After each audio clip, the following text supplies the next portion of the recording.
අද අපි බලමු ප්‍රශ්න අංක 39. මෙය Python භාවිතා කර ඇති nested if else condition එකක් පිළිබඳ ප්‍රශ්නයකි. අපට දී ඇති input අගය 100ය.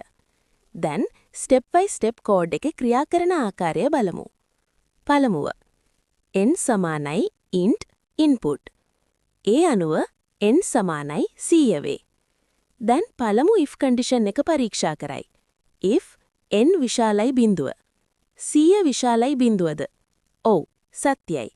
ඒ නිසා m සමානයි set ලෙස m අගය set බවට පත් කරයි. දැන් ප්‍රෝග්‍රෑම් එක දෙවන කන්ඩිෂන් එකට යයි. if n විශාලයි 10.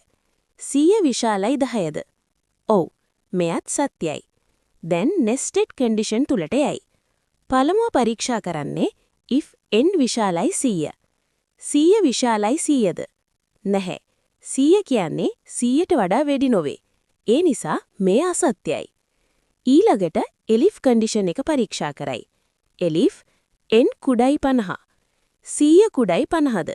නැහැ. මෙයත් අසත්‍යයි. එබැවින් else කොටස ක්‍රියාත්මක වේ. එහි සඳහන් වන්නේ m සමානයි c.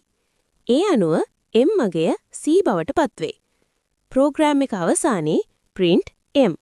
එබැවින් output එක වන්නේ c.